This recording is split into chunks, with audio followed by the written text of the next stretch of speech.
All right, we're here at the ASH 2025 annual meeting. I'm Jeff Lancet. I'm the chair of malignant hematology at Moffitt Cancer Center, and I'm joined by Dr. Onyee Chan.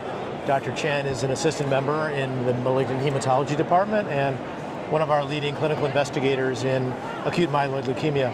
And Onyee, you have some work here you're presenting at ASH on a couple of different topics. I thought we could start with just some of your data on the use of CPX-351 as a combination-based therapy in AML, and what kinds of results you're seeing and what you think might be the next steps of that trial. Yeah, so thank you for the invitation. And this combination of drug uses CPX along with gemtuzumab, and we ran a dose escalation and expansion trial.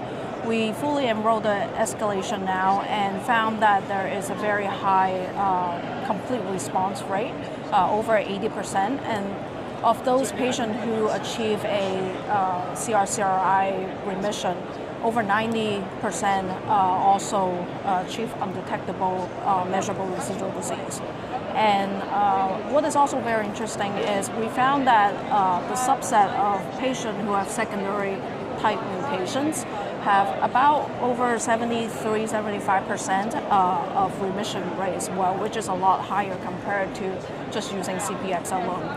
So the next step for the expansion, we're going to be selecting for patients with intermediate risk, adverse risk, and more patients with the secondary type mutations, and go from there.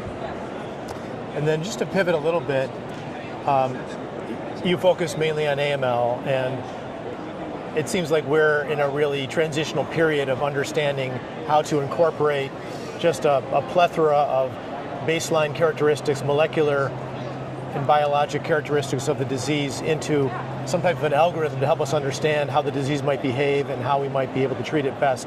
And there's a lot of interest in machine learning to help assist in that process of decision making.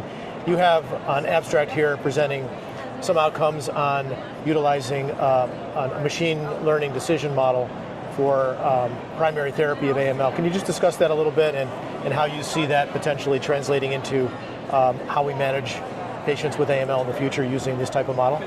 Yeah, so right now, the risk stratification system that we use for AML is just broad categories, dividing them into favorable, intermediate, adverse risk. But machine learning has the potential to provide patient individualized outcome prediction. So using this Bayesian networks approach, which is a type of explainable machine learning strategies, we looked at over 600 patients, 55 different clinical and pathologic variables, and created a model using this approach. And we also looked at, patient getting intensive versus non-intensive chemotherapy. And the idea is, in the future, I'm going to be able to sit with the patients in the clinic when they're first diagnosed, and then input these different variables and talk to a patient the chances of achieving remission utilizing different regimen. And it is also explainable in the sense that there's graphical representation of how these outcomes is being generated. So I think this is really the future of risk prediction, and I think artificial intelligence is going to be playing a big role in it. Well, thank you, and congratulations on your work. And